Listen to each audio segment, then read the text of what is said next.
pre-recorded live and broadcasting from their undisclosed location in the Bremerton suburbs. Sam Kramer. I am glistening with anticipation. Mark Boutte. And make two balls almost not touch each other. Two geeks on a quest to hear themselves talk as often as possible. This is the Gaming Disquisition.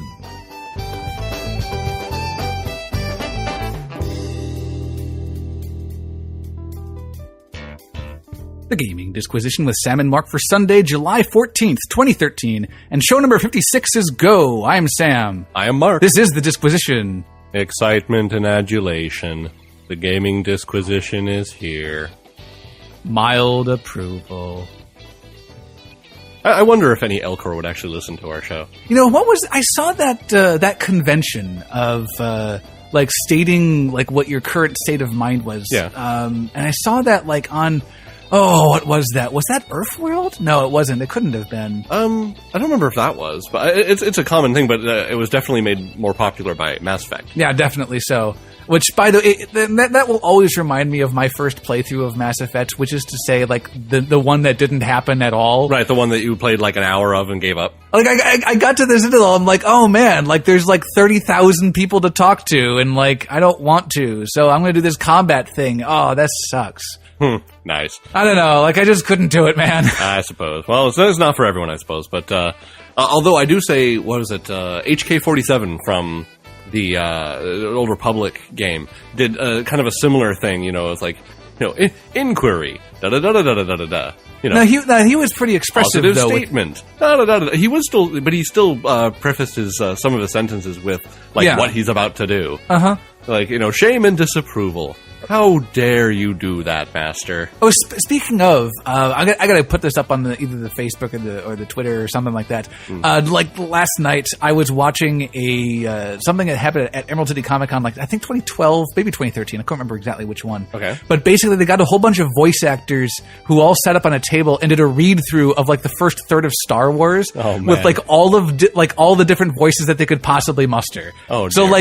There was a scene where Bubbles of Powerpuff Girls is playing Darth Vader versus Bender as Princess Leia. Joe DiMaggio as Princess Leia. That's pretty great. It was hilarious. There was what was the I really, really liked it when they had who was playing Obi-Wan? It was the scene where Luke gets his lightsaber for the first time, right? And he's complaining about I can't fight for the rebels or whatever. Yeah. So Luke is being played by Farnsworth. Oh no. And who was it? He was a comedian on SNL for a long time.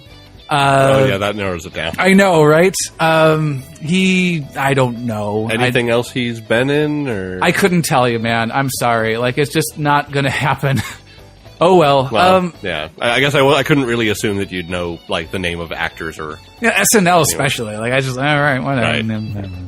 But how you doing, Mark? Honestly, that sounds pretty funny. I'm doing okay. Living the dream, as it were. Every single week, evidently. Yeah, pretty much. Everything's right in my world. Okay. I've been trying to get my hands on a couple other, not newer games, but definitely trying to get, just play, anything at this point. I've been pretty busy lately, but I still managed to get to the end dungeon for Secret of Mana. Okay. Me and voice of the intro, Brian, have been playing Secret of Mana, and we've been just going through just the two of us. And so you've been doing the whole 2-player thing. Yeah, I don't have the controller split because I'm actually playing on the SNES. I'm not playing on an emulator. Oh, fun! So albeit I can play it on an emulator, but we've been playing it on the SNES, and except for the one time the cartridge glitched out on us and we lost about an hour and a half of our time. Oh, no. It's been pretty good. But I mean that was par for the course back in the day. It was oh no, the screen went black and the music continued. I always thought that the Super Nintendo was way more reliable than the NES was. Well, it was, but there were still times, especially with certain games. I still have a bugged cartridge of Samurai Showdown. Really? How bad? It'll just go cray and stop you from playing after cray. Yeah, after maybe a half hour of playing. Or if you play the wrong character and use the wrong move, the game just ends. Oh no! Yeah, but I ended up getting because Steam's having their summer garage sale. Oh yes, Steam sale. Yeah, goodbye wallet. I actually decided I was going to limit myself when it comes to anything. I'm trying to stay under about 15 a week. You know? Okay. Well, that rules out the obvious choice. Everybody has to go and get RPG Maker X V8. I actually looked at that and I was like, oh man, that's tempting, but I just do not. Why? I do not have the time because I would make my D&D campaign in RPG Maker.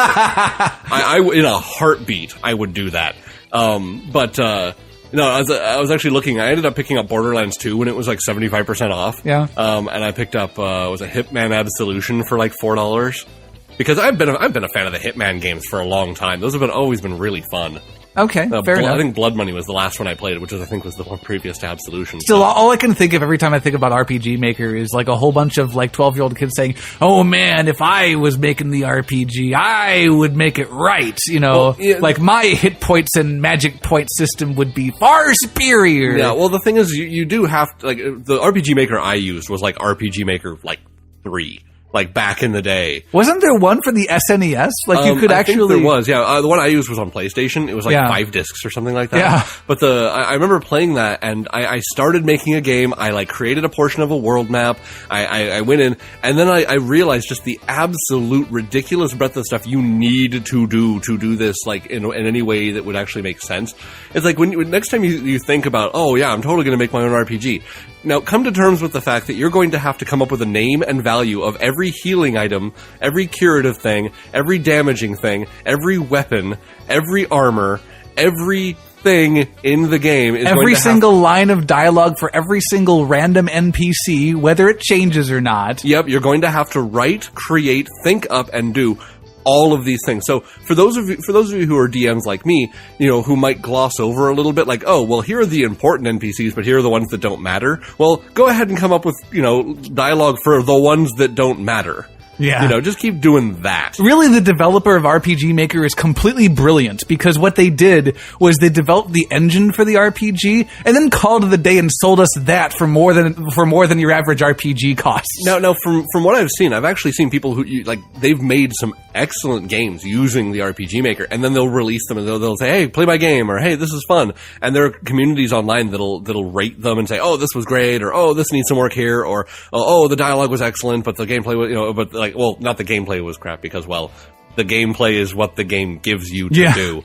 But realistically, there's just so much you can do with it, and getting your story out is pretty much the only reason. There's you would that phrase ever do again. That. Yeah, get your story out. Yeah, like a projectile vomit in the toilet. Yes, well, RPG Maker is probably the most appropriate usage of that. Just the idea that if you want to get your story out but aren't willing to get together a development team to make your game, go ahead and use an RPG Maker and spend the next, 6 or 7 months creating every tiny little minutia of your world, and then go ahead and play through it to make sure you balanced everything correctly. Oh, but man, if Squaresoft could notice me, then I could make a real RPG with more graphics. It'll be better. Yeah, I think the one thing I ever completed was I made a game that was you start out in a town, some people say something about a cave, you go to the cave, you walk in, the walls close in, you die, the game ends. Nice. I just wanted something to complete, and I did it, and I was I'm done, and I put the game down and never picked it back up. Man, there's something to be said for a middle finger to the audience. Yeah, well, the audience was no one ever saw the light of, no one ever saw that game. It never saw the light of day, aside from me playing it through once going, okay, that was the thing. Right. Now, what have you been up to? Interestingly, I did pick up a new game at the urgings of one of my friends. Oh dear. So, a buddy by the name of Chris actually bought me a copy of Super Street Fighter 4 Arcade Edition on the PC. Oh. Which I was hesitant to do. Fighting game on the PC? I haven't played that since this old robot battle game. I know, right? I used to play. I played Melty Blood on PC. I used to play an old fighting game, Gundam Wing Endless Duel. Did you ever? Do you know that one? I remember seeing that. Yeah, it was, and I thought it was pretty solid actually as a fighter. There's probably some balance problems and some infinite combo things that probably needed to be addressed, but it had solid mechanics for the most part. Yeah. So the reason why I was hesitant on this one, though, was because I'd played Street Fighter 4 on the PlayStation, and I remember being really, really frustrated with the inputs. There's these linkers that you need to do combos. Yeah. And there are some linkers that are literally one frame timing. Right. You need to do it just perfectly. And it's like, I just thought to myself, man, like, why would you do that to a game to make this really super excessive kind of dexterity requirement? So Right. I kind of didn't want to do it. And then, like, I taught with Chris for a little bit, and I kind of realized, if I sit around and wait for, like, the perfect competitive game to come around, I'm probably going to miss out on a lot of, like, really legitimate competitive experiences. I'd say that's pretty accurate. Yeah, I mean, if you're constantly waiting for the thing that's going to be perfect, you'll just be waiting for. Like, it's just so hard because, like, I feel like some kind of like what do I You have to lower your standards to have fun. Basically, like, I have to, like, I feel like I really ought to, kind of not boycott necessarily, but to kind of say, no, this is not okay, guys. But, like, enough people are saying it's okay that, like, my voice is kind of lost. Yeah, sounds about right. So I decided to pull the trigger on that, and I've been playing for a while, and it's actually pretty fun. Like, the things I'm frustrated with are exactly what I thought that would be, because, like, those one-frame linkers are still really obnoxious, and, like, there's a lot of there's a lot of content, a lot of, like, like, not content, a lot of competitive like, aspects of that game that I'm definitely missing out on because I just can't do it. Right. But I'm making do, and maybe I'll learn it, maybe I won't, because there's a method that you can use. God, what is it called? Like, it's not the piano method. Oh, I think that's what it actually used to be called. But what it is like, if you do the motion and then you hit, like, 2 buttons, like, if you need to hit, like, punch or something right. for the end of the combo, and you hit 2 of the punch buttons together, like, you will kind of have 2 chances for it to come out on 2 different frames. Well, I get you, yeah. So if you, if you get used to it and you can get the move to come out, like, maybe, like, half the time just doing 1 button. If you do use 2 buttons, that number might rise to, like, 67 to 75% of the time. And so, like, I have come to decide that some of these dexterity requirements are kind of legitimate. Like, I kind of understood that up until now because you know how Guile has all those charge moves? Yeah. His dexterity requirement kind of dictates how and when he can do those moves. Yeah, we've talked about that. Yeah. So what about the linkers to, like, combos that have really, really strict timing? Well, what I found is that it seems like if you need to do the combo kind of like if you need to do it kind of automatically, just kind of assume that you're, like, because you'll have to, like, land the hit, and then you'll also have to use the next move, like, right away in order for the combo to come out at all. I guess my question is why, when it comes to the PC, what's to stop you from using, say, like, a macro generator for your keyboard? I've thought about it because, like, it doesn't seem unreasonable for that to be a thing. Like, you could have a third-party program running in the background that when you hit something like a certain combination of keys, that it overrides the input and then immediately, like, just inputs it into your game. See, and the keyboard that I have, I think could do it because you can program in, like, pauses and time. Yeah, that's the thing is I remember seeing that about your keyboard, and I've seen keyboards that do that, and that's the thing that I think would get me, that would kind of throw me off. Is like, how do I know that other people just aren't doing that, especially people who seem to be able to get the combos off, like, every single time, or, like, oh, this person without fail has executed this really important and really dangerous move, and they're just, like, they never fail. It's like, you never see that, like, the pause or the break between the move when you would think that someone might actually make a mistake. How do you know that on the other end they're not just, like, they're sitting back in their chair and they move forward and just hit a button and end the match? Yeah. Well, here's the thing, is, like, what's kind of neat is that, like, I consider it to be perfectly legitimate to do that because, like, the dexterity requirement is not the important part. But what is important is the fact that you are committing to the combo.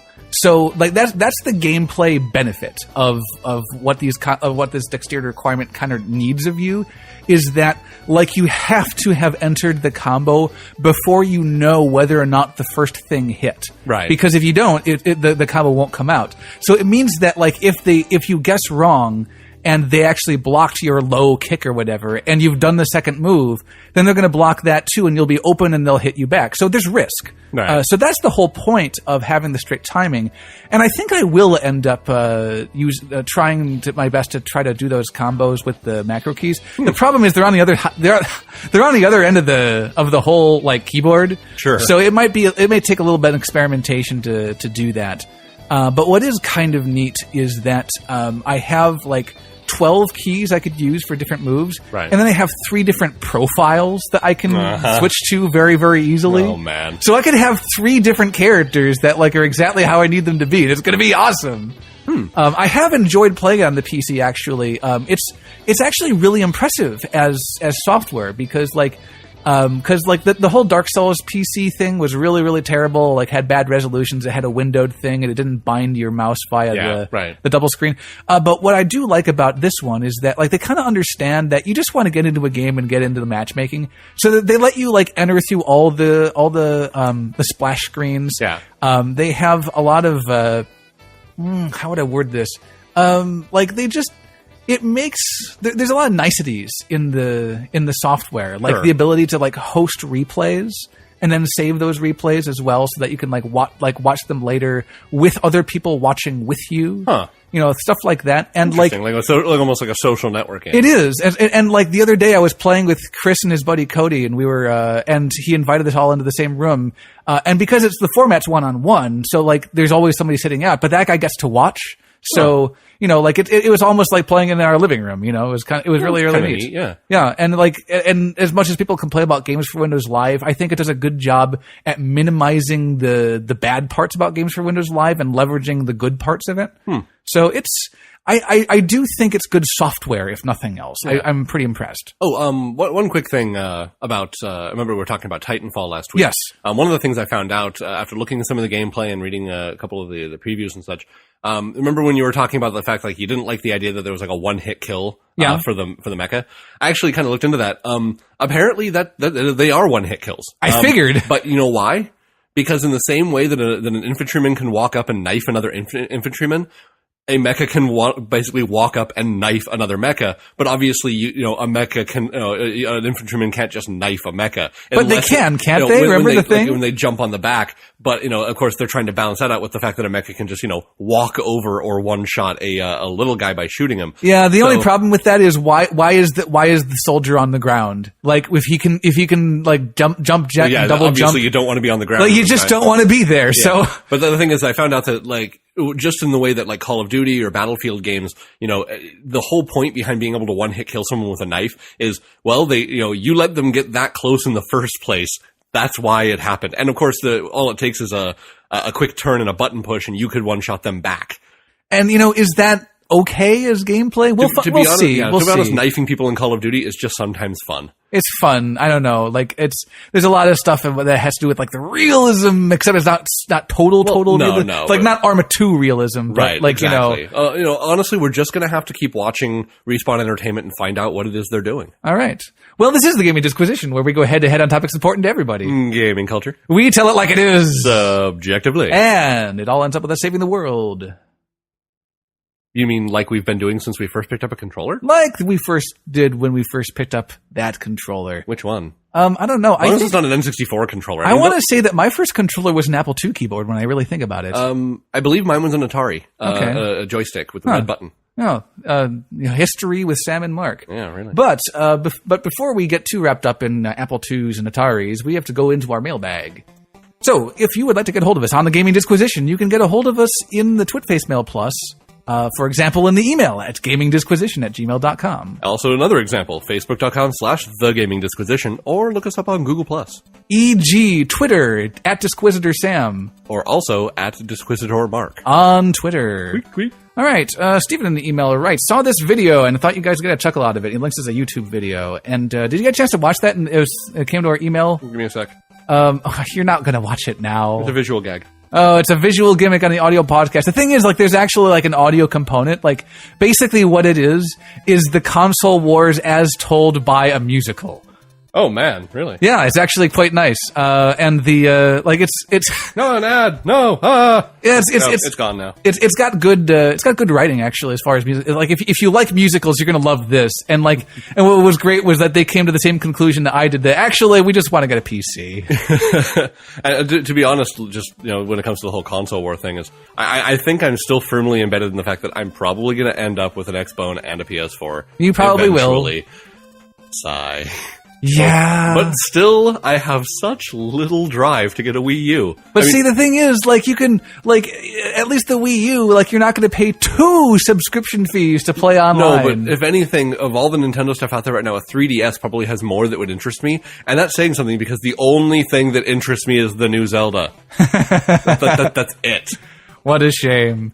Let's see. So last week we asked a question on the podcast, and that question went a little something like this. Hello, how are you? I don't know. How are you? That wasn't the question we asked? No, it wasn't the question that we asked. Will you please go to the question that I did not fail to put into the notes this time? Oh, look at that. It's exactly where it should be. Yes, it's in italics and everything. Hold on. Would you like a soundtrack? Hold on. Just, no drinking on the podcast. Oh, good Lord. What are we playing, DayZ now? Oh, I'm good now. What's the best or worst advice you've given to someone? And Kevin on the Facebook writes, worst piece of advice ever? Always trust your GM. That is the best piece of advice that you've ever heard. I can't imagine where you got that advice from. That is shameful and that hurts, Kevin. That hurts right here. Right here. But that's another visual gimmick. We're 15 minutes in the or 20 minutes in the show, and we got 2 visual gimmicks already. Everyone just wishes they were in the room with us. Man, we should do a live disquisition at some point. Oh man, there'd be too much peanut gallery. Yeah, maybe, but maybe at SakuraCon or something, if we could swing a because we got the whole the tunnel of love or whatever with Zap Brannigan. I'm sure we could be entertaining enough for a group of people just to listen to us. Gab. Absolutely. Yeah, but Kevin, so Kevin goes on. Best piece of advice: if you're in a dungeon and it looks like a duck and it quacks like a duck, it probably still breathes fire, so you shouldn't pick it up. That's from Kevin. I actually think that's still in my. I got that note from him years ago in my Evernote. Like if I were to go back and look through my notes, why does he have a note in Evernote? No, well, he used this quote, and I'd like to say, September 8th, 2011. Kevin said, "Quote: In a fantasy world, if it looks like a duck and quacks like a duck, it probably still breathes fire." It's true. That is when that is when he said it. He also said, "Gnomes are like canaries in a coal mine. If they're still alive, everything's all right." So that's just going back on old Kevin stuff. Honestly, though, it's totally true, the whole duck thing, because if nothing else, AD&D Second Edition kind of got us into this whole mentality because kill everything. Do you remember, just to be sure? Do you remember the creature that pretended to be a ceiling? Yes. It just you mean? Okay, we're talking. Cloakers would sit up on the ceiling, or no. It is it just stretches across the entirety of the ceiling and is a ceiling. And so when you walk into the room, it falls down and automatically kills you by eating you. Who puts that into their game, and what kind of sick and twisted sadomasochistic guy would put that in it, would devise it? Because there's it's specifically there. It's kind of like all the weird ways that Tycho comes up with to kill characters. Yeah. What were some of the examples of the proboscis of the Everworm is actually this cup of life or whatever. And yeah, definitely. Yeah.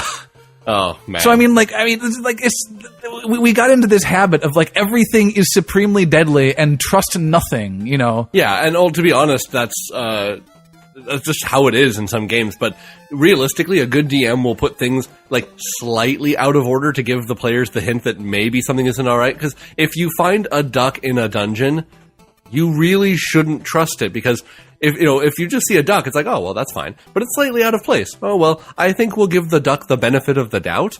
No, because how did it get down here? What's it been eating, and why hasn't anything eaten it? Well, just don't pick it up. Just kind of, I would say, just let it go. Just avoid eye contact. Yeah, absolutely. All right, so that was actually the only response we got from this week's Inquisition, but we also have some Inquisitions from other weeks, which you can do that, by the way. Yeah, answer previous questions if you didn't. If you're still stuck on episode 40 as you're listening to this, feel free to wait. Well, wait. By the time you get here, you won't be on episode 40. But if you're catching up to the podcast, yeah. Obviously, we're talking to you in. Well, wait. Okay, I just realized what that meant. It's they're not going to listen to episode 56 and then go back to episode 40. Well, actually, no, they would probably. Maybe they would, but People do that. But if by the time they listen to 56, maybe we're on episode like 99. If you're going backwards, like if you're listening to the podcast in reverse order, which is, I guess, kind of weird, but it could work. It is kind of weird. Go ahead and answer some of those questions as you go back. All right, so Steven says in the email, hey guys, small torrent of Inquisitions. What game did you start and never finish and why? Final Fantasy VIII. Got to the last disc, probably close to the last boss, can't remember, and stopped playing. I believe it was because a friend and I were sharing a console at the time, and he got into playing something else, and I never got around to playing again. Hate it when that happens. Oh, I've had that happen too. I feel like the RPGs are kind of like the biggest, like... They're the white whales, They're the giant thing that you want to go out and just finish, but they're so involved. And, I mean, if you were to go back and try to play Final Fantasy VIII from your point where you saved, chances are you're not going to remember anything that was happening, or what specifically you were doing, or what you needed to finish up. And it's going to be like this, oh man, what's going on? I have no idea. Well, this is the Gaming Disquisition. No. Actually, interestingly, Kingdom Hearts kind of solved that problem to some degree by having Jiminy Cricket keep a journal. Yeah. And you could go back and read like who all the characters were and like what happened in the plot and everything. Actually, you know what game really did that well? What's that? Deadly Premonition. Oh, really? Because every time you loaded from a save, it would give you a recap of like almost the entire game in like little snippets and flashes. I was thinking about putting together like a watch through of the Let's Play of someone else. So people who are interested in like the train wreck that is Deadly Premonition, we can all like sit down one day and just like watch it. I'll see about recording a Let's Play of Deadly Premonition. It'll just be like the Disquisitor Mark plays this game badly. So Stephen goes on, what's the coolest and most ridiculous thing you've seen for sale? The Optimus 103 keyboard, which he links. Saw this on ThinkGeek a while back and boggled at the $1,200 price tag. Did you see this thing? If I remember correctly, this is the one that has like each key is an individual LCD screen. Is it OLED? Is that the word? Or I don't remember exactly, but like it's basically so that you can have like an individual customizable icon on every single one. Yeah, and they all change depending on what you're doing. And the thing is, in order to cut costs and like have it come down to $1,200, he actually made a monochrome. Yeah, because it was originally all in color. I remember seeing that when it first came out on ThinkGeek and going, oh man, that's ridiculous and stupid. Because, I mean, think of what people do with their keyboards. Yeah. Think of what you would not want to do on a $1,200 keyboard. Wait a minute, what are you insinuating exactly? Nothing. I'm insinuating nothing. Wow, this took a dark turn. Yes. How about we brighten our day and here's an optical illusion for those of you guys who are listening at your computer. This is actually a really neat trick. Take a look at the F and the G and H keyboard or the G and H keys, and then slowly pick up the keyboard while keeping your eyes on it, and slowly lift it up and over your head and see what happens. Yeah, you keep lifting it until it is up over your head. You keep staring at those two keys while you do it. And don't blink, it'll kind of ruin it. All right, so Stephen continues. When were you completely fooled or completely fooled someone else? I hate to admit it, but a number of years ago, I was quite gullible. In 2005, I was somewhat excited to hear about the Pandaren Express, not realizing that Blizzard participated in April Fool's jokes. That from Steven.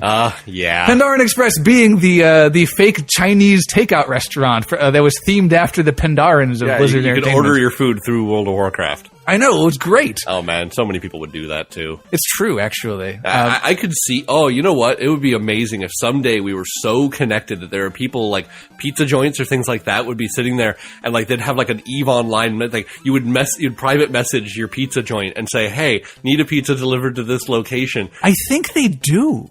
I feel like I've heard of at least one instance of that happening, like some kind of either an add-on to a game or like some kind of sponsorship where you can literally order pizza through the game. Honestly, I can't. I'm going to see that being the norm. I mean, people keep looking at the new consoles, like the Xbox and the PS4, and they're like, "Oh man, look at the Mountain Dew themed thing," or "Oh, this one's supported by Nike or whatever." Yeah. Well, corporate sponsorships like that open the door for really neat things that make us that much more lazy because of the fact if your Xbox 360 started distributing Mountain Dew, I don't think you'd complain.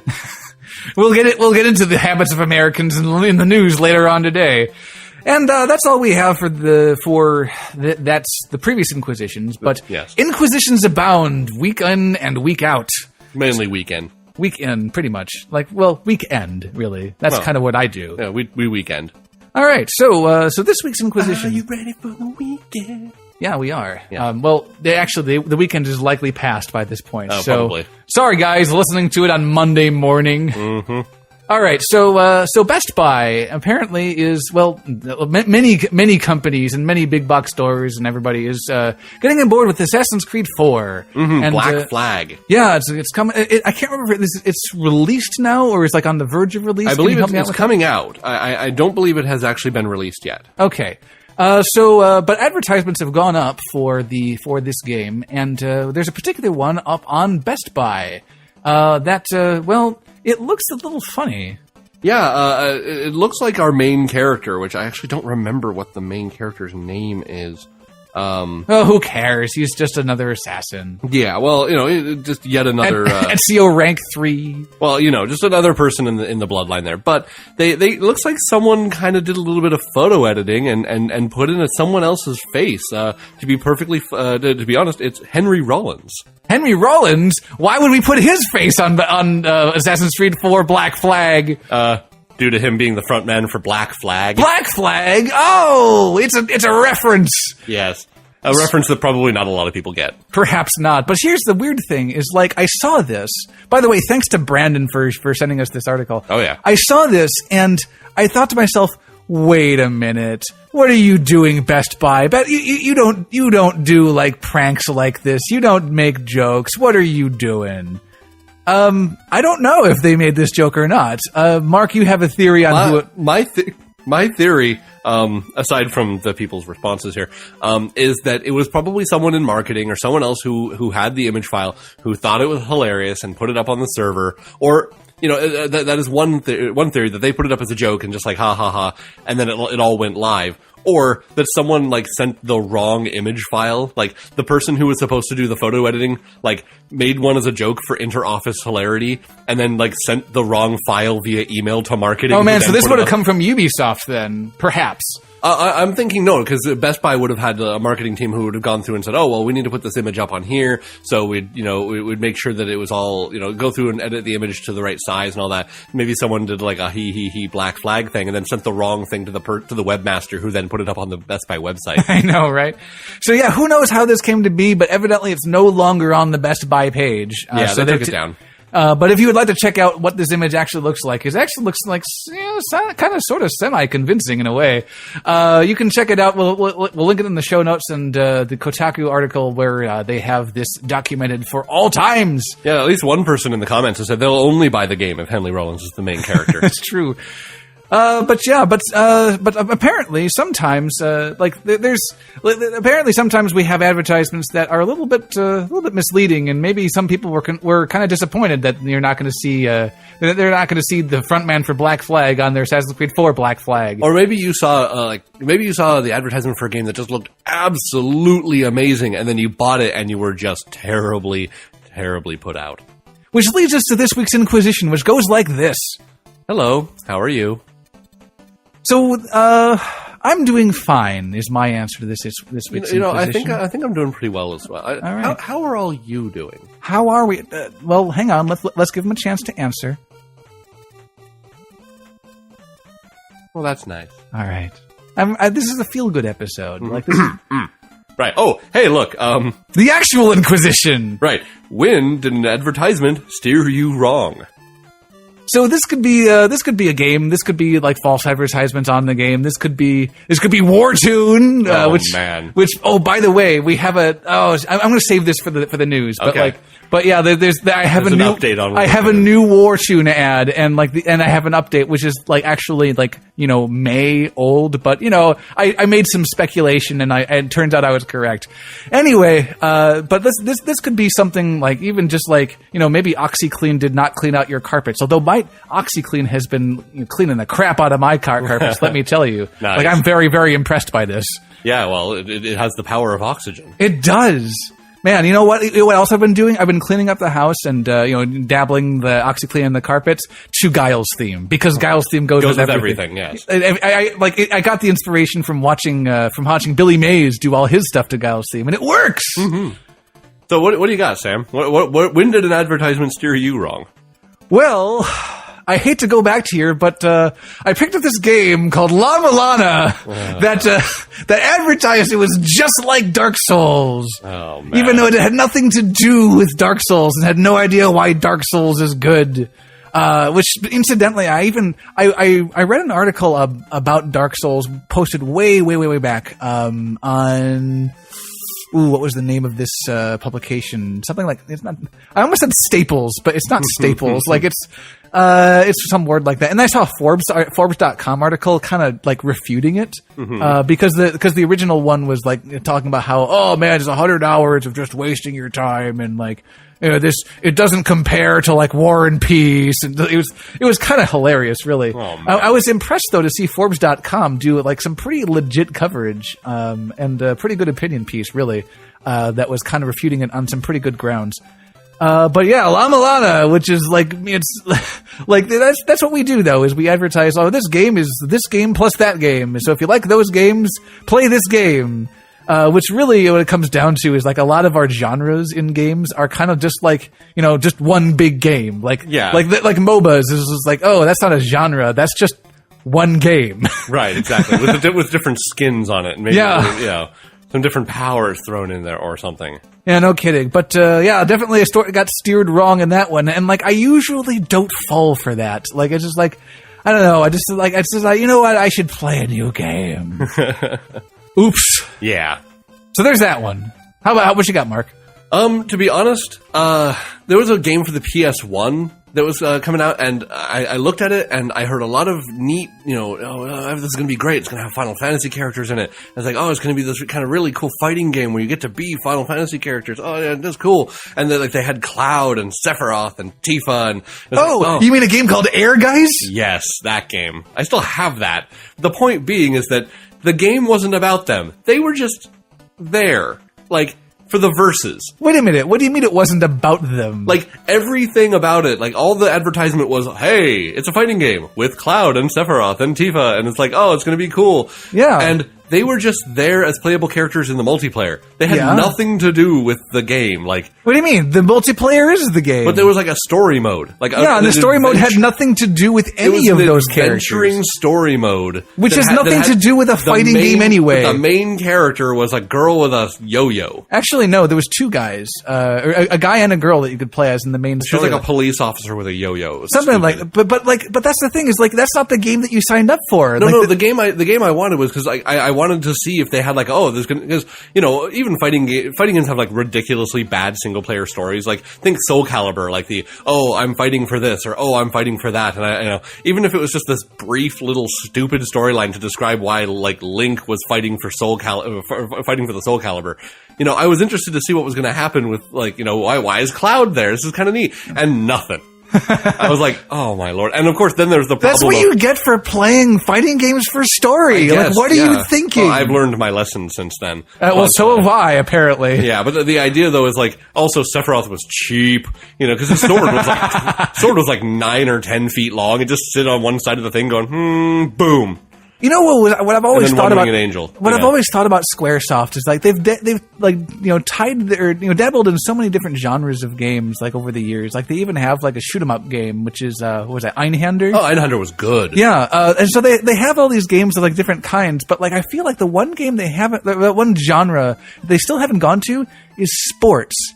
And you know what game they need to do? Oh right, what? Blitzball. Oh, that would be kind of neat, because that almost what immediately popped in the head. I was like, wait, Mega Man Soccer. Oh, wait, no, Capcom. No, because I remember playing Final Fantasy X, and like the opening, the opening to Final Fantasy X had this really great cinematic of these people playing Blitzball, like a really, really hardcore kind of like, hard hitting kind of action thing. And like at the end of that cutscene, I could not wait to play Blitzball. And then actual Blitzball in Final Fantasy X came out, and it was more like Tecmo Soccer. Yeah, I'm like, pretty much. Oh God, it kind of grew on me, but like. I still kind of wanted to that Blitzball experience. They should just make a whole game out of it. They probably could, and it would probably sell. I mean, but I guess like I don't know, sports for SquareSoft. I mean, they'd probably find a way to screw it up. I'm sure. But oh man. Anyway, so Final Fantasy Hockey Extreme duodecimal diners 12 versus etc. Yes. with Kingdom Hearts. Final Fantasy, etc. So that's this week's Inquisition. When did an advertisement steer you wrong? Send responses to the email at gamingdisquisition@gmail.com. Reach us on Facebook, facebook.com/thegamingdisquisition, or on the Google+. Get a hold of us on Twitter at Disquisitor At DisquisitorMark. on Twitter. Tweet. All right, so we need to go. We need to close up the mailbag and move right along to our next little segment that I like to call some news. What? You completely skipped my shtick. No, like you can. The thing. I'm sorry. The topics. I don't know, man. Let's just go to the news. Fine.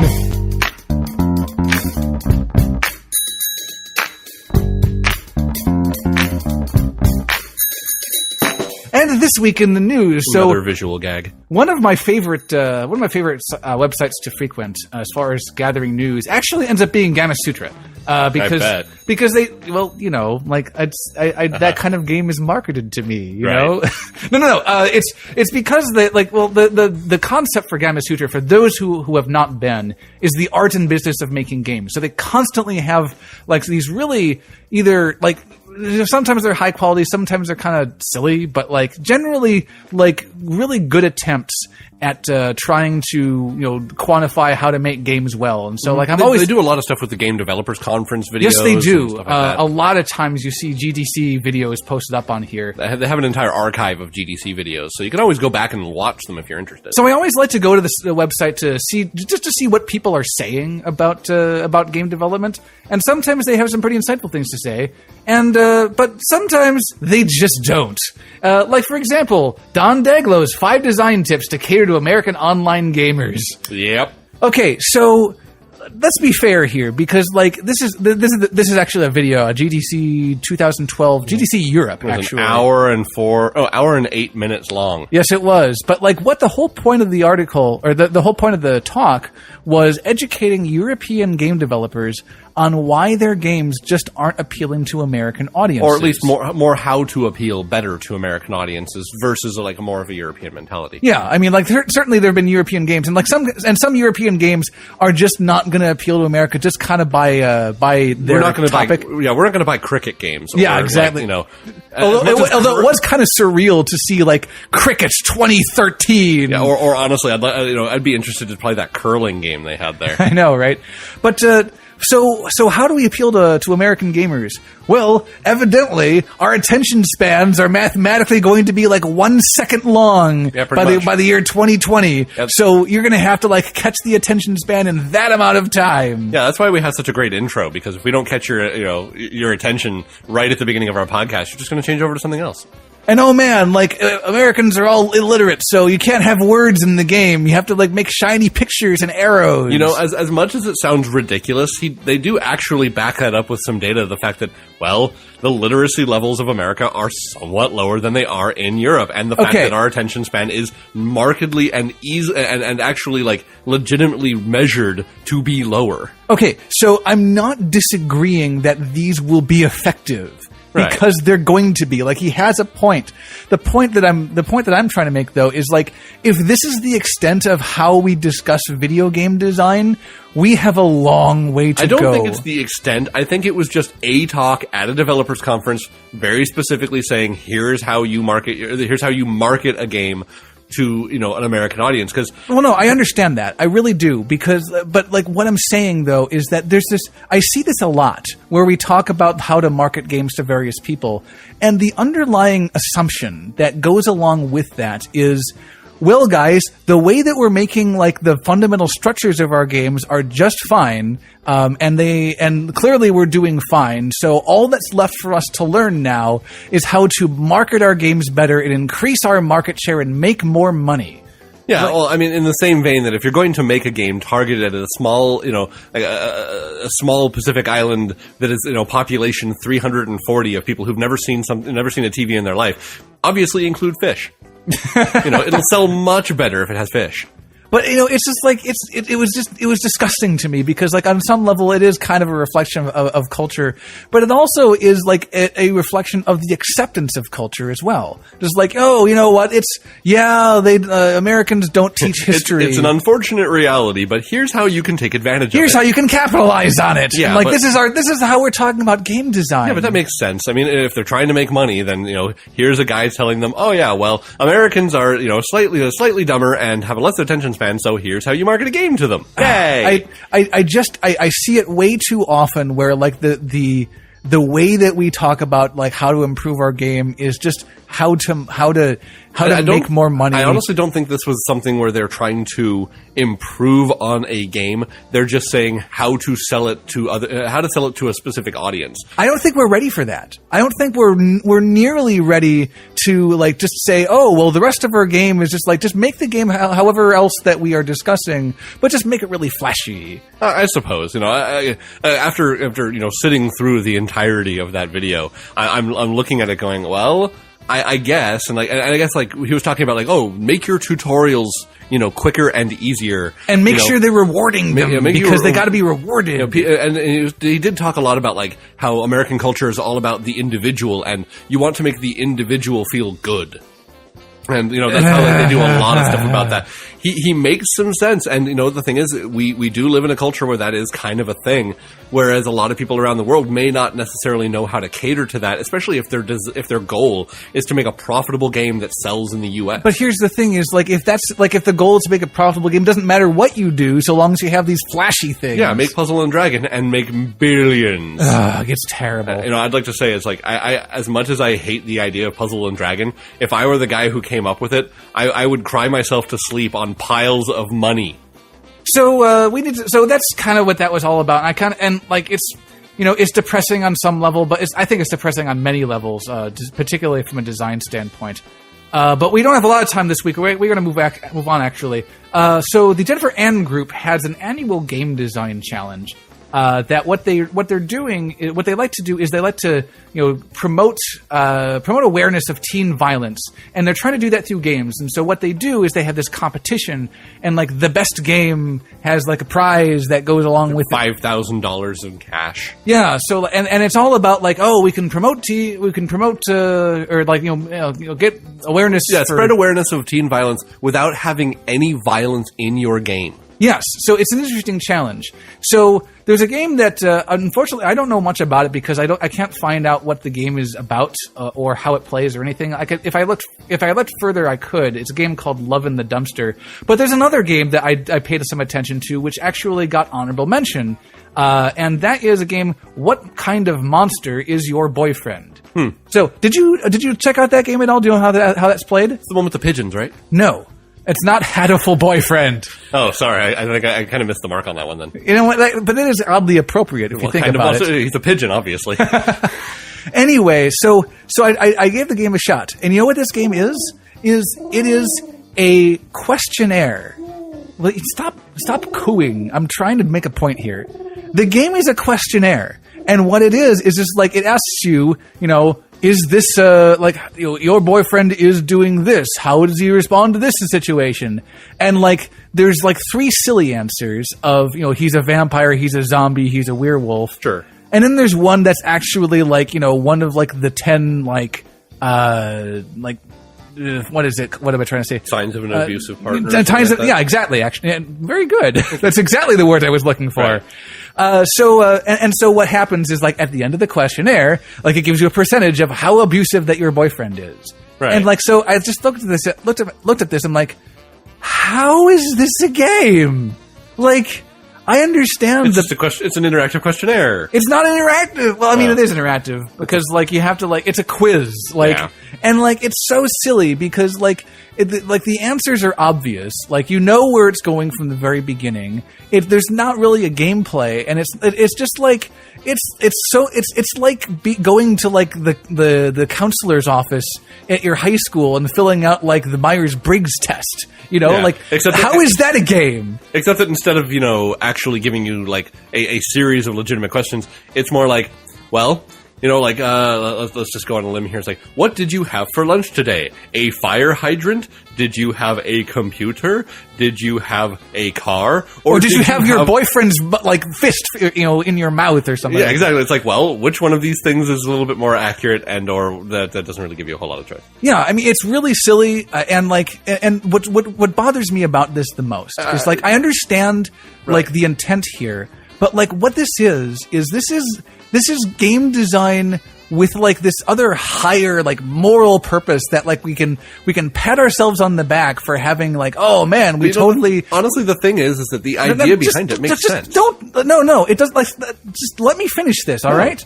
Because what this is just because we have designed a thing that we decided to call a game for really no reason, but because it tackles this social issue, well, now it has value, and now we're designing games now we're being edgy. I have the feeling that What Kind of Monster Is Your Boyfriend got an honorable mention, probably due to the fact that it was just a quiz, not actually a game. Maybe, but maybe it didn't qualify because it just wasn't a game. I don't think it needs an honorable mention because it's not at all what this was supposed to be about, and the fact that we are applauding this is basically us putting our theming and our moral imperatives on a higher playing field than our game design. Which, yeah, I think that was the point of the competition. Yeah, because the point of the competition was to make a game that had this theme, but how cool would it have been to really explore the art form and to really find a way to really accurately convey something along these. I don't have a problem with the theming. It's just that this is terrible. It's just bad, and we're applauding it because it has this theming that we approve of. Honestly, not knowing enough about the actual challenge, how long you had to do it, it had to be an iOS, Android, or HTML5 game. I don't really foresee them giving them a 2-year or even a several month thing. I mean, this is probably one of those challenges where they're make a game in a month that has this theme, and then we'll choose the best one out of it. I mean, I could have been done with the game that with What Kind of Monster Is Your Boyfriend. I could have been done with that in an hour. Sure. Yeah, it's really just it's when we. Maybe it really just spoke to the judges. We don't know. I mean, it could have been something that was really important that really kind of spoke to what they thought this whole thing was about. I'm just going to go on a limb and say that's probably more likely. But again, not knowing the exact reasons and layout of this competition, I'm just going to say, hey, cool, good for them for coming out and doing these things and making a terrible game and patting ourselves on the back for being such moral people. Yeah, I think it's perfectly fine to pat yourself on the back for being a moral person. Not when you're making a game, it's not. Anyway, so moving on. Apparently the U.S. government has decided that League of Legends players are pro athletes for the purposes of, applying for visas. And so now esports is on the same level as, Olympics and... not quite Olympics. I'd say just more of, international sports specifically. If we're sending a sports team Olympics is basically an international sport. Yes, it is, but it is Olympics is different. If we have, just for example, if we're going to be playing against, say, Brazil, against, in a soccer match, that's not Olympics. That's just we're playing them in a soccer match. But they aren't this isn't the U.S. government saying we approve of these people on the same level as no. It's not about approval of the sport. It's about establishing a process. Yes. So to say it's not on the level of Olympics. Sure, it is. It's the same process. No, I'm saying that it's not necessarily that they're going to include this kind of thing in the Olympics. Because again, no, that's not what we're saying. Good Lord. No. But what they're doing is they're saying we have the U.S. hockey team. They don't just play in the Olympics; they play elsewhere as well. And we have all these other stuff, all these other things that go international. Or even some of our normal major league sports teams will play internationally. But now the U.S. government has recognized League of Legends players about going out and saying, "Hey, you guys can now compete internationally and have basically be backed by you are the U.S. team." Or even if you're not the U.S. team, there could be multiple teams from the U.S., but they're now at least on the level of a professional sports team for the purposes of being able to travel abroad. Yeah, well, I mean, it's basically kind of a formal structure for all of this. I can't really comment on it that much because I get the feeling I've heard of people who say that the system is actually somewhat problematic and flawed. I can't comment on that. No, well, only if Riot Games actually got their act together and made a tournament worth playing. Yeah, no kidding. Congratulations, Riot Games, for pushing your esport and getting its popularity so high at the expense of actually putting together an actual legitimate competition. Yeah. All right, so with that, moving right along. Dugga-dun. So we got an article from Ruth where there's an article published by the AP Press. Associated Press? Associated Press, thank you.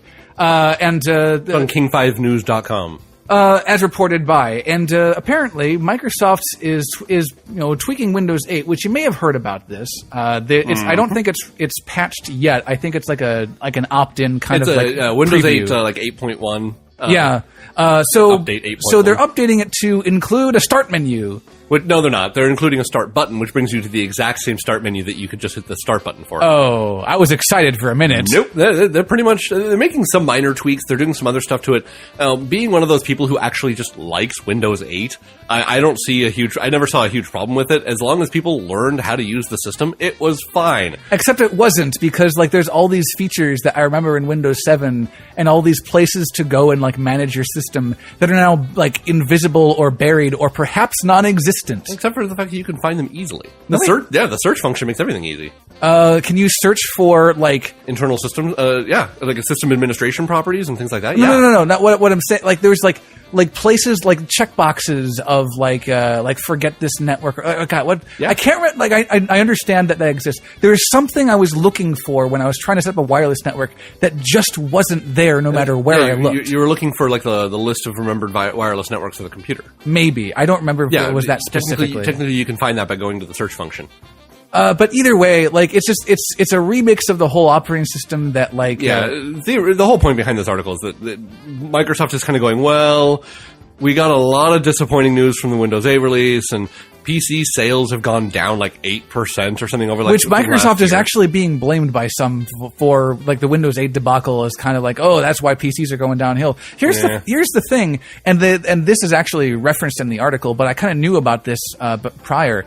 The idea of a touchscreen laptop, because they exist, is still kind of silly. Because like what's the reason why it's silly is because like when you put your hand up and like towards the screen and it's not like resting on anything, your arm just gets tired. And like Apple knows this. They tried it. They that's what they discovered was that like, oh, it works for tablets because you're just kind of comfortably You're already seated. holding it anyway. Well, the thing about the laptops that actually work really well with that are like the convertible laptops, the ones whose screen just folds over and that just turns into a tablet rather than having you sit at your computer or sit with a laptop in your lap and have to reach up and touch the screen when you're also having to use the keyboard and mouse, or you're kind of like jumping back and forth. So honestly, the idea of like just using a tablet is gaining so much popularity. That's one of the reasons I think PC sales have gone down, is because tablet sales have just skyrocketed over the last couple of years. That's probably also true, definitely. They're becoming cheaper, they're becoming faster, they're becoming more powerful, and it's just that, I mean, tablets, are just good at what they do. All I can think of though right now is the way that Gabe kind of quantified the changes that are making to Windows 8, where it's like, man, this whole like the whole Windows panels and everything, people really hated this, so they're going to put in this a Windows menu button, but it'll just take you right back to that. Yeah, pretty much. They're keeping the start. They're keeping the Metro interface. They're keeping the start menu. It is pretty Metro, let me tell you. Well, yeah, but they're keeping that. They're just giving you another way to get back to it because people can't stand the fact that there's no start button on their taskbar. Anyway, so moving right along. So according to a presentation at the EVO tournament this year, Super Street Fighter is going to get 5 new fighters and 6 new stages for a $15 DLC. For a $15 DLC, and why? Because more characters and more stages, and yay! Honestly, like artificially pad our gameplay. You know what's kind of funny was like I got Super Street Fighter 4, and like one of my first thoughts was, good Lord, there's a lot of characters. This is kind of too much. Now you get, what, 5 more? Now we get 5 more, and I have to spend money, and I wonder how that's going to work if, like, I get to play against them without purchasing them. You never know. It's just like, okay, fine. Like, there's already too many characters, and, like, now you're going to sell me more. Just, oh. Sell me more. Anyway, and then also, let's see, End of Nations is... remember, I think we talked about, we we might have mentioned End of Yeah, Nations. End of Nations being kind of that Shattered Galaxy, kind of like MMO RTS. Yeah, where, like, it was going to be a really neat idea, and you're going to be able to gain control of all this stuff, and it was going to be really neat. And I guess not anymore. So they basically closed all their shutters and went like, okay, we're gonna work on something else for a second. Like, we're gonna revamp the game and it's gonna be a lot better. And it came back, it's like, hey, it's a MOBA now, so now we can make all the money ever. Congratulations, they've completely turned away from what they were going to do before, and they're making it into a MOBA. Because that's where all the money is. Yep. All right, so also in the news, remember, and this goes back to May, remember when I was talking about Wartune and all the really kind of like... The underhanded business tactics of putting up an ESRB rating that they didn't actually legitimately have, and, using other people's artwork and all that wonderful jazz? Well, apparently the ESRB finally took notice. Well, finally being back in May, I suspected this was the case because, like, I saw that ad a few times, and then I mysteriously stopped seeing it. And apparently that's what happens. The ESRB came back and, like, look, not only can you not advertise a rating that you don't have, but you're also not allowed to use it as a selling point. Yeah, you're not allowed to glorify any particular rating as, like, why you should buy this game. For example, like, Grand Theft Auto never said, "Hey, we have an M rating, buy us." No, they just had the M rating, and their merits were all the other parts of their game. Whereas Wartune's always like, adults only game. Play this game because it's adults only. And the ESRB's like, no on 2 counts? Speaking of, like, I have 2 new Wartunes ads, and they're the best ever. So this one's actually a little bit old, but check this one out. Do you see this? Yeah, that's... Read the catchphrase, please. You deserve an orgy today. Like now. You deserve an orgy today. What is happening in this advertisement? That's the logical conclusion to the McDonald's, have you had a break today? But I guess Wartune's just taking it a step further. All right, an orgy is definitely, like, kind of not really a break at all. No, I'm sure it requires a lot more effort. Oh, but see, okay, so they can't say 18 plus only because, like, they've been chewed out by the ESRB. So check out what they're saying instead. Oh, are you kidding me? Look at this. Male gamers only. Warning, men only. Enter at your own risk. How could you do this to yourself? That's absurd. Like, this ad, like, who is marketing this game? Bros. Who is? Well, no, it's. No, it's being marketed to bros. No, not who is marketed to. Who is making the decision? Who is writing these ads? Apparently, the ESRB don't know either, because in the article they actually say they tried to send out like a cease and desist order type thing, but they sent it to like multiple people because they weren't 100% sure who made the game. It's amazing, like the male gamers. Like, why? Holy crap! Male gamers only. Like it's like they're just trying to sabotage themselves. It's ridiculous. But you know what the problem with this is? The fact that we keep seeing advertisements, they're probably doing well enough to stay afloat. Maybe people are probably paying money.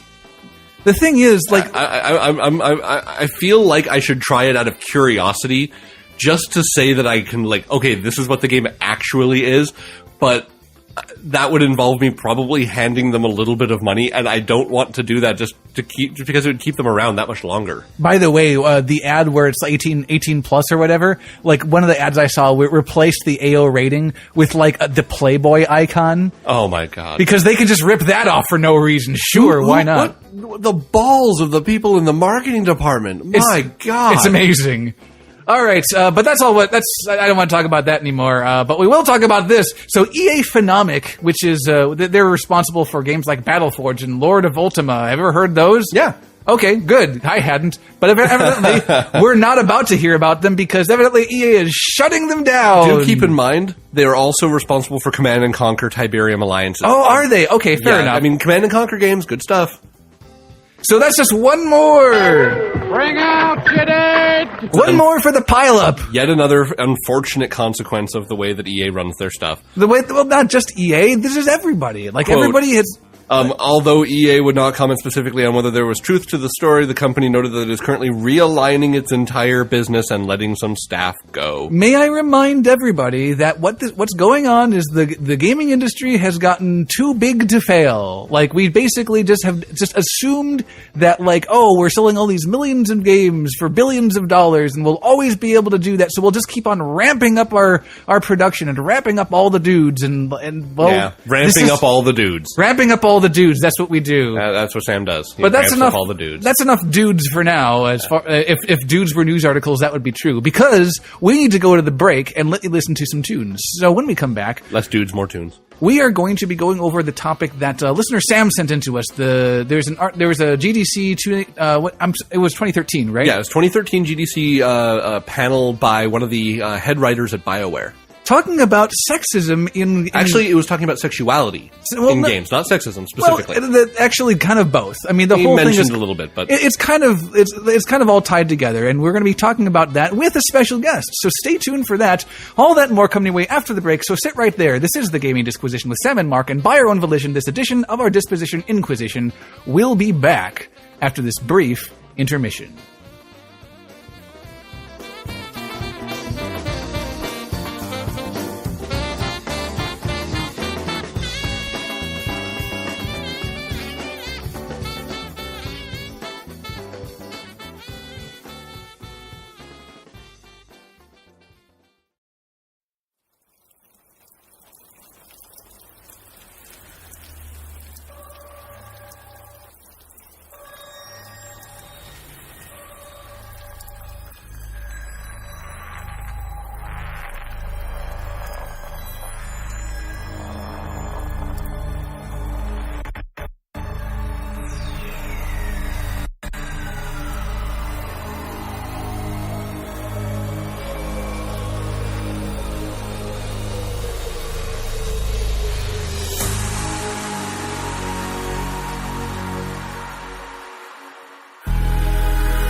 The Gaming Disquisition with Sam and Mark continues. I am Sam. I am Mark. This is the Disquisition. And the Disquisition is here to stay. That we are. Main topic is coming your way in just a moment.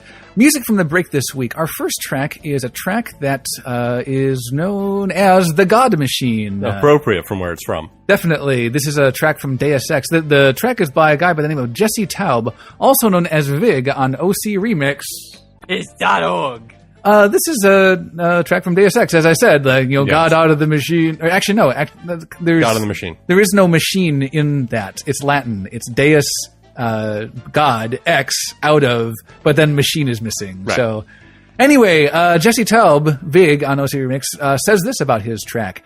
Deus Ex was a landmark first-person shooter. It's a groundbreaking incorporation of RPG elements. Sprawling, open-ended environments and epic storytelling made Deus Ex a truly enduring and immersive release.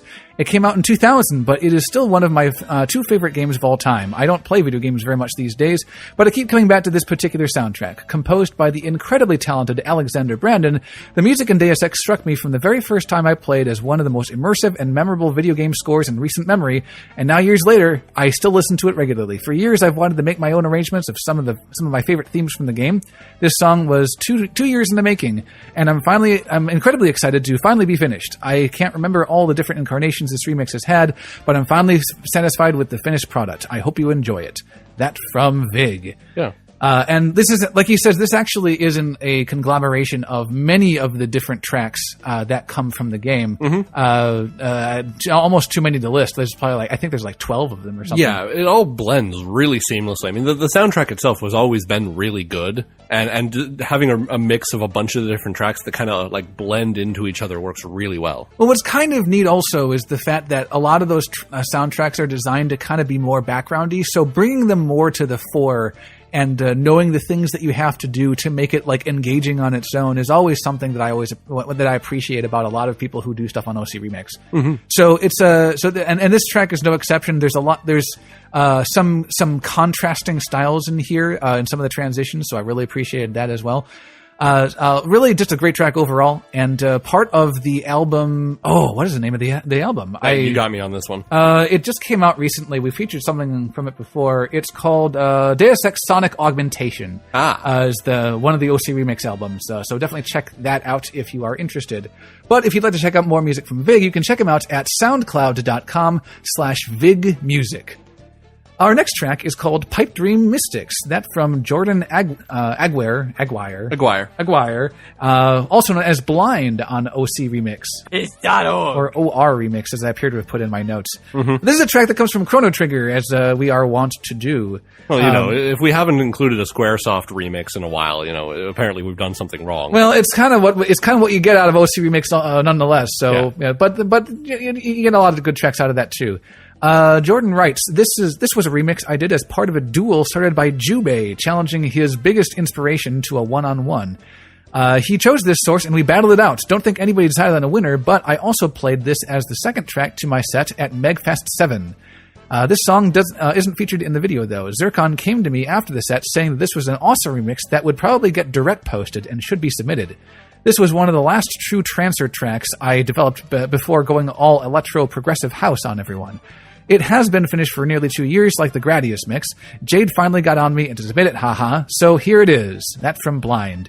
What I really like about this one is it taps into a lot of old trance sensibilities. That, I have listened to trance music since I was a kid, and that explains a lot. I know, right? And but to me, the trance music is kind of like my junk food music, where I listen to it not because normally I'm the kind of guy I like to listen to really intricate layered music that makes me kind of think really hard about how it works.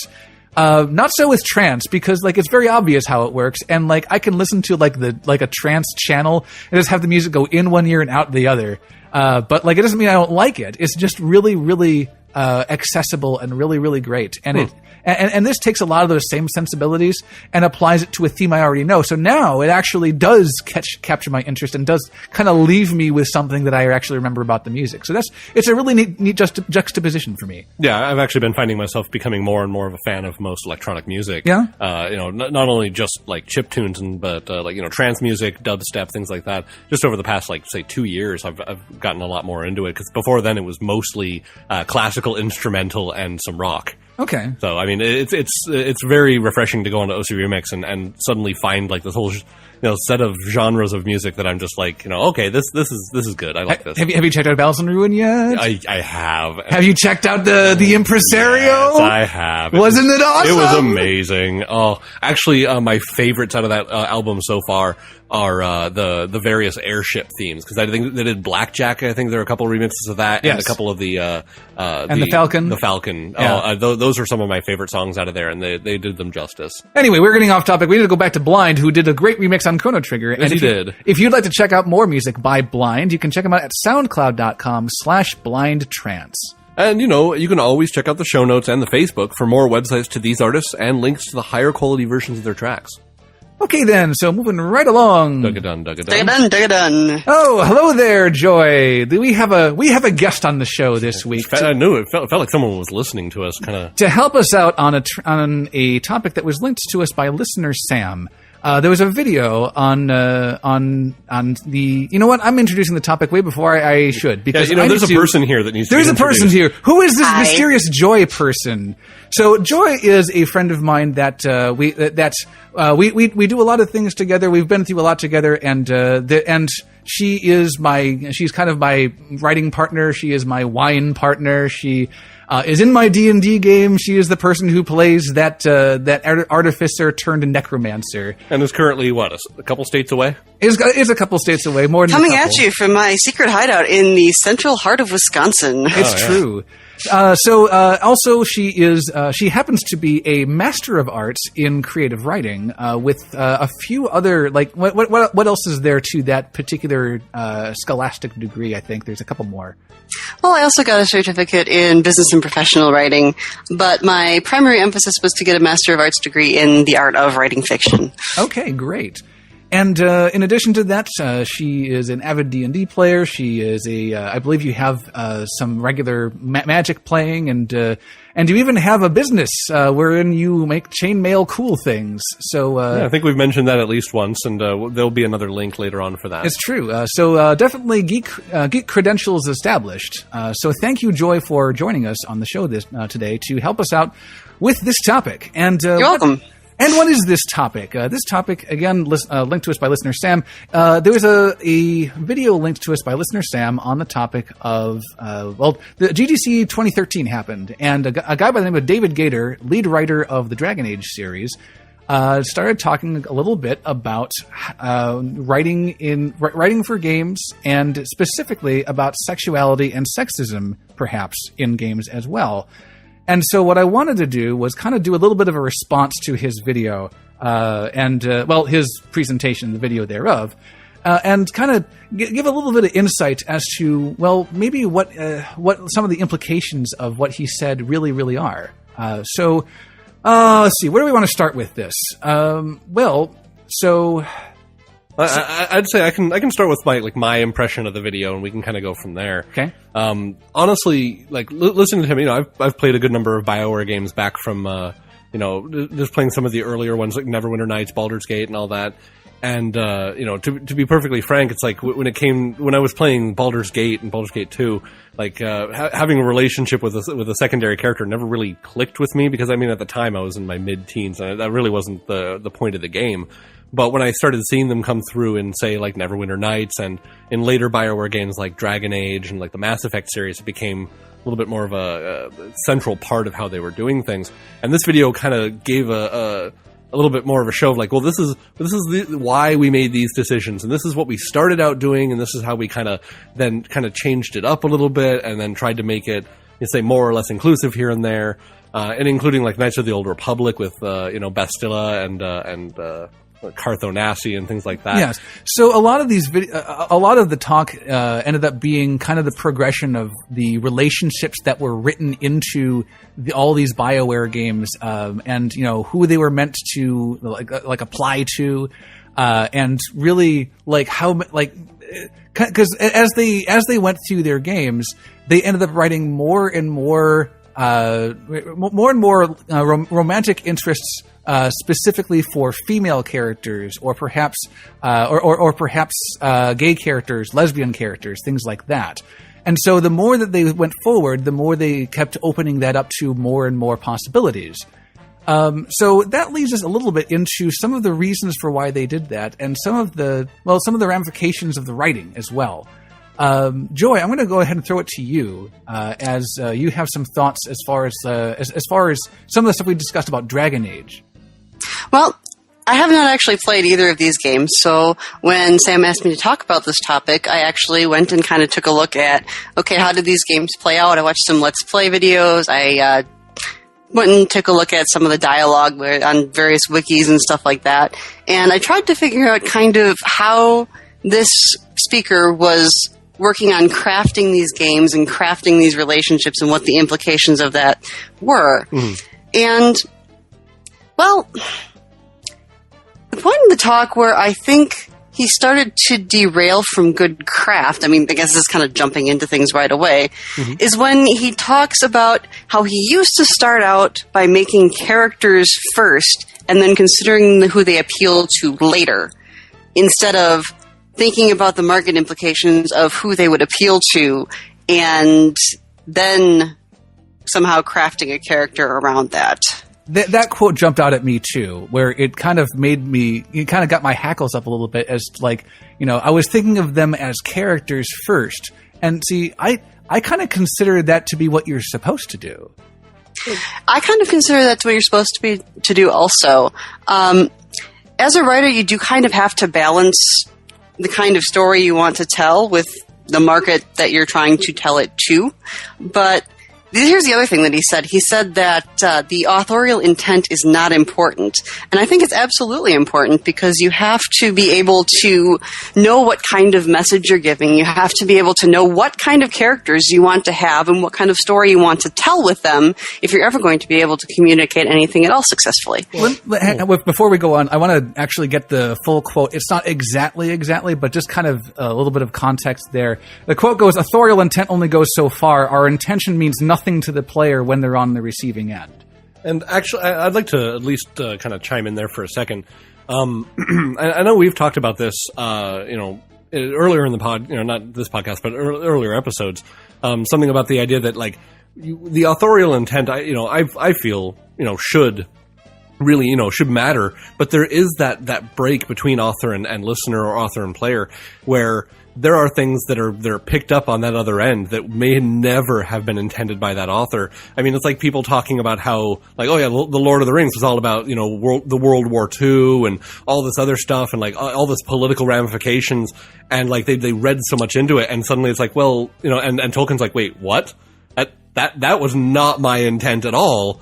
And it's something where, when your listener or when your watcher, your reader are picking up on things that you had no intention of putting out there, that's, I think, more what he was saying, is that, like, author intent can go so far, but eventually, or at least in some cases, your listener, your watcher, your consumer is going to take something out of it that you never intended, or that, that you have to at least keep in mind, like, if I do this, will they be able to take this in a direction I don't want it to go? Will this go in a direction I did not intend? Yeah, I understand that. And I'm Jory, I'm going to throw that to you in just a second, because I want to see if you agree with my analysis here. Because when I hear authorial intent only goes so far, and that people are taking things out that you didn't intend, to me that just sounds like bad writing. Because, like, the craft of writing is really like your ability to convey the correct message, your intended message, to your intended audience. Is that right, Joy? I'm going to say yes, but with a but here. Okay. There's a reason why I say you need to balance. And there are also some real craft things that you want to do that actually, from what I've heard on the video, he's doing, including talking to the kind of people who you want to present this message to and seeing how they respond to it. But the reason why I say balance is because there's always going to be those two forces at work. There's going to be your intent, and hopefully you are doing your best to communicate your intent and create the kind of art that communicates with people in the way you want it to. But you're also putting it out there in the world for anyone to interpret.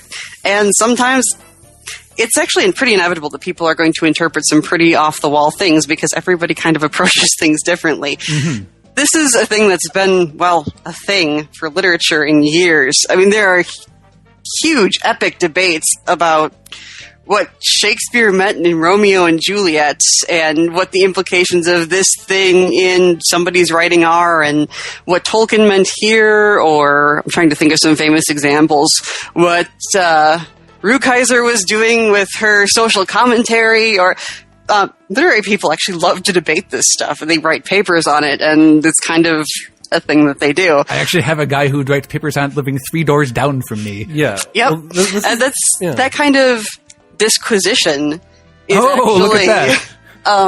is actually a part of the literary academic tradition.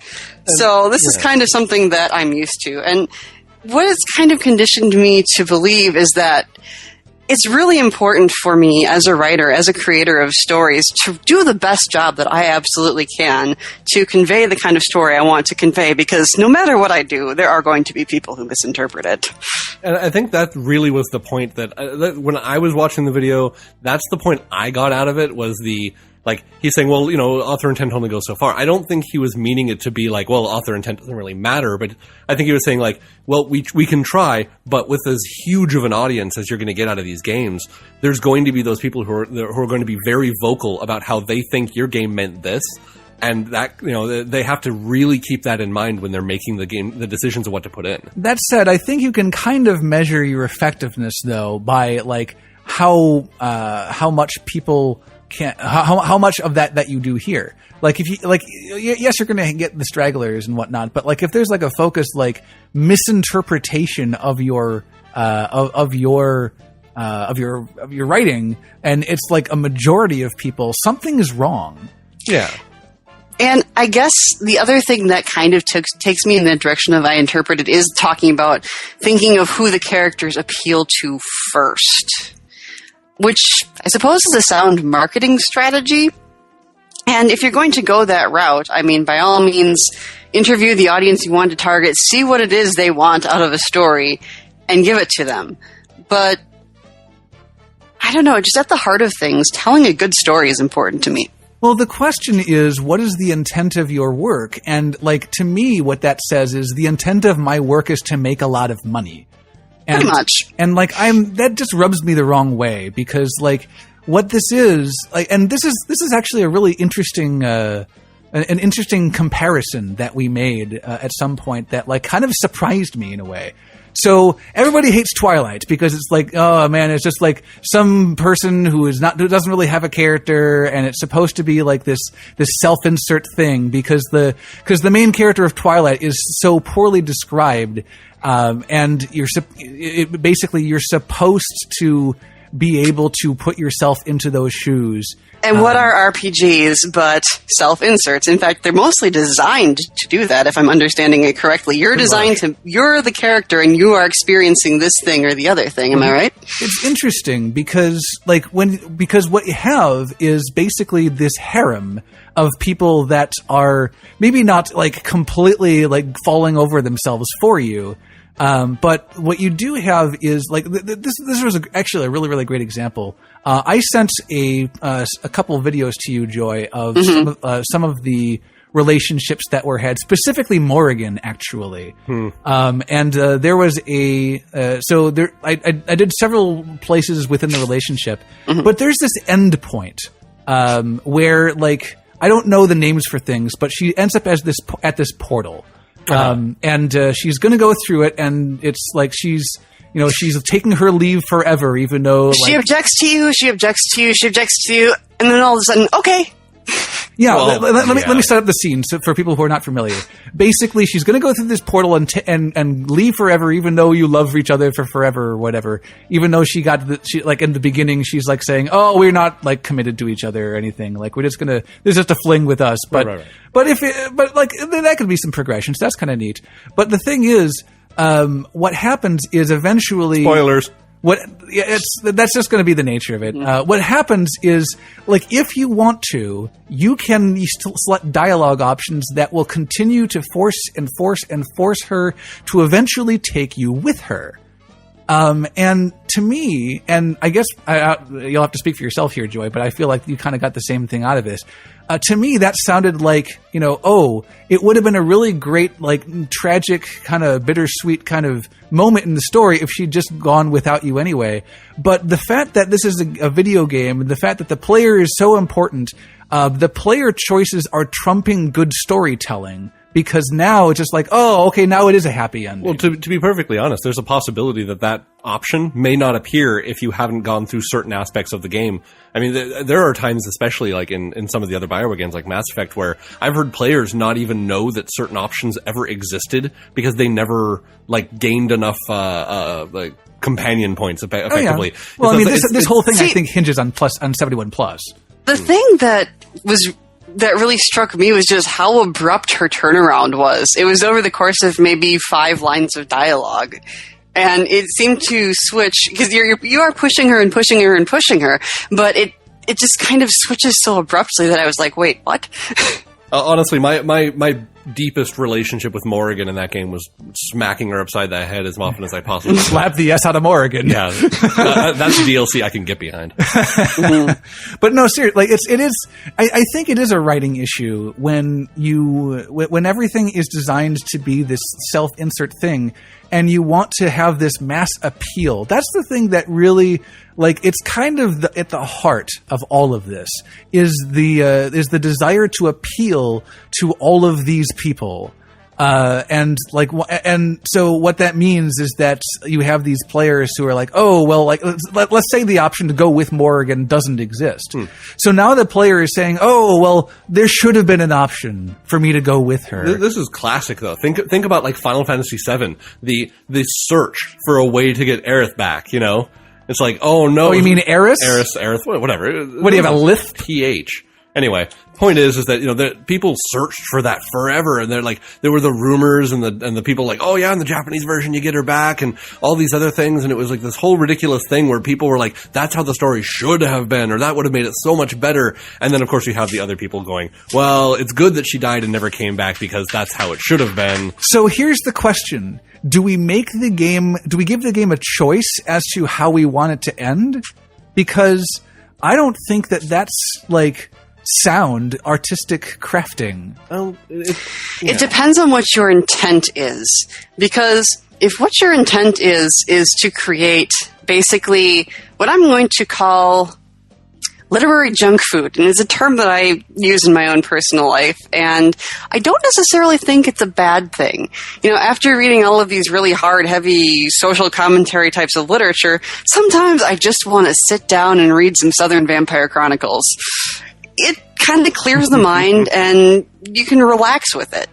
Whereas if you're actually wanting to create a really compelling story, there are some pretty strong arguments for not doing it that way, for having that hard-hitting ending that has the combination that seems to be the winning combination, which is give the character some hard-hitting choices, they both have to hurt, and now you have to pick one. Yeah, well, I think, you know, when it comes to the medium of video games, when player choice comes into the mix, I mean, when it comes to a book, you know, when the choice has all been laid out and the player has, you know, or the reader has no facility to make any changes with how it's going to happen.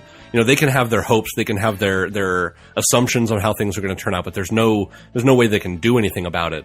You know, but in video games, when it's like you have, you know, we're talking about like, well, should you cater to all these different audiences? Well, the fact that you've given as much choice as you have, like, when do you stop giving the player the choice to alter things? You know, when is it like? And that's the extent of your artistic vision, really. Yeah. Do you want to give them a lot of choices, or do you want to essentially tell them a story and give them some sense of agency in it? Yeah, I mean, like, with the end of Mass Effect 3, that was a huge thing where they're like, this is how we're going to have things end. You know, like, almost no matter what you do, they spent the entire trilogy giving you player choice and making everything matter, only to, in a lot of people's eyes, take that choice away at the very end when they really wanted it to matter. And it's something like, when is it okay to give the players that choice to change things, and when is it not? And when are you taking Like when are you like sacrificing your artistic vision for, you know, monetary gain, like making it more accessible or making it, you know, more fun or whatever reason you have. Giving it mass appeal is the word you're searching for. Yeah. You know, And I think that is a line that every creator of stories really has to decide for themselves what their intent is here.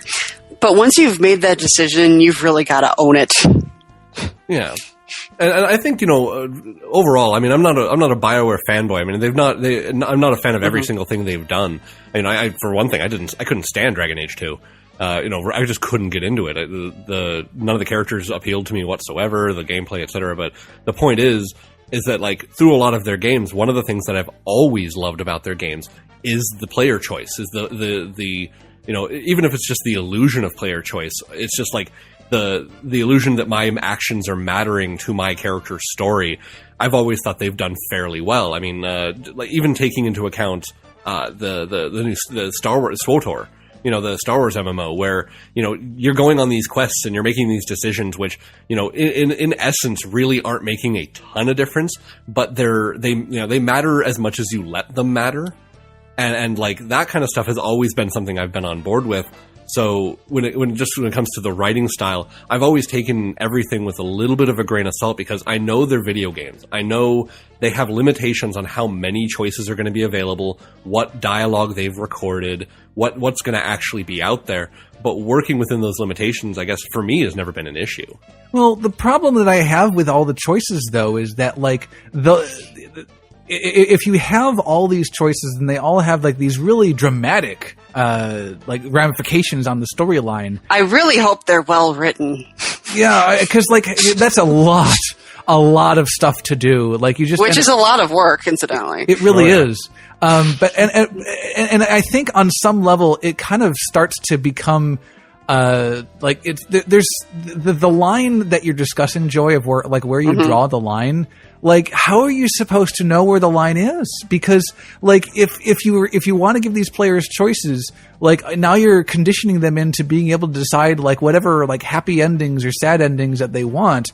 But, like, if they're only ever going to want more, like now you're treading on very murky ground of, you know, like, which is more important, my version of the story or your version of the story? Well, and which one's going to be better? Mark actually made a really important point that kind of gets back to the audience side of things, and that is what you as an audience want out of a game. Because really, the author and writer relationship, the game developer and player relationship, it's very similar. It is a relationship.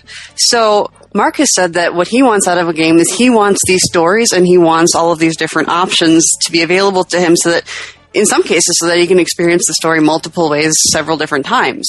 No, he doesn't do that. He only ever marries Tyler. To be perfectly honest, I generally play these games once and have attached myself so much to the way that I played the game that it's almost impossible for me to play them a second time in a different way. Weird. It's really odd and difficult. I don't know why. That's just me then, maybe. But you still want those choices, am I right? Oh yes. The initial point of making those choices has always been important. Well, even to the point where I've never replayed a section because I didn't like the choice that I make. I've always stuck with the choices I made and let the weight of them always be there. But let me ask you this, like, how much choice do you want? Honestly, the times that I've felt restricted in a game were times where, like, I really wanted to say or do something that just wasn't in the cards of the way the game was made.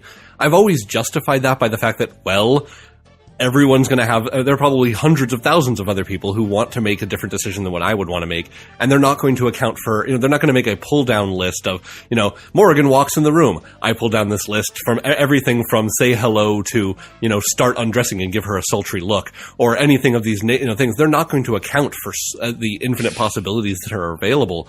So, I mean, I've always kind of had to take that. You made the point earlier that books don't give you a whole lot of choices. Well, to a certain extent, you're giving a little more agency here, but you're still kind of quote unquote reading a book. Oh yeah, definitely. Don't get me wrong. I like I said, it's the illusion of choice, which is why I used that wording. Is that the story is probably going to end exactly the way it's going to end, regardless of most of the choices you make along the way. But knowing that, like, the small things do matter. And like, if you take an entire game and boil it down, like, for example, you take Mass Effect and boil it down to the Reapers win or the Reapers lose. So now I'm starting to think I really should have read up on Mass Effect. Well, but I mean, okay, even talking about like, if you read up on Dragon Age at all, you know, what is it, the Archfiend or whatever it was? I'm trying to remember what it was called. Yeah. Anyway, it's either going, you know, you're either going to win and die, or win and lose, or win and live. And like, your choices are gonna, like, maybe 2 or 3 choices throughout the entire game are gonna make that decision. But all the other decisions along the way are going to shape your experience from point A to point B, not necessarily what shape point B takes. So I feel like we've kind of covered this as much as we kind of can, as far as as far as this particular aspect of it. But there is one thing I did want to bring up outside of that, within the context of the rest of the talk, and that is like this concept of fairness. And the way that so there's a lot of quotes from the talk. Let me find a really, really good one. Tread carefully. I know. Like here's actually, this is kind of funny to me. So in Dragon Age 2, we made all 4 interests, all 4 romantic interests romanceable by both genders, because why not? So I find that just weird. You know, honestly, I don't see any issue with that at all. But I know what you're getting at, and like it definitely feels very progressive and very fair and very like, yay, like we're making sure that everybody gets what they want. But like, what I would like to know is whether that makes sense from a story crafting standpoint. If you're going to have these characters have their sexuality be arbitrarily basically chosen by the player, that just seems strange to me, because, you know, like, this is a very, very important aspect of the character that isn't doing anything for the character other than attaching it arbitrarily to anybody who can fill the shoes of the protagonist. Okay, I'm actually going to let you chime in on this one, Joy, while I formulate. Okay. Yeah, this is one I've been giving some thought to. On the surface, it does seem kind of odd, although I don't really have a problem with it. I would really hope that the developers of the game went out of their way to make sure that each of these characters is individually interesting, that they're fully fleshed out characters, and that you can learn things about them and interact with them, and that they're not just defined by 1 or 2 traits. Sexuality is a trait. It's one of many traits that can be leveraged in interesting ways. I'd say honestly, it's a good bet. Knowing about most BioWare games and things, when you're romancing a character in most BioWare games, you're generally learning quite a bit about their backstory, their reasoning behind a lot of things, and you know, when it comes to like some of the characters, like for example Morrigan swinging both ways in Dragon Age, the idea that like, for her character, there's nothing about her background or anything that would pin her in one direction or another. And I believe during the video, he does make mention that never does a character self-identify. Never do they actually come out and say, this is what I am, or this is what I do, or this is what I prefer. They let themselves basically, you know, like you said, kind of be molded by player action a little bit. But do keep in mind, there are also a lot more characters in the game than just the ones that are romanceable, who are stalwartly, you know, limited, or you know, or the set in whatever way that they are.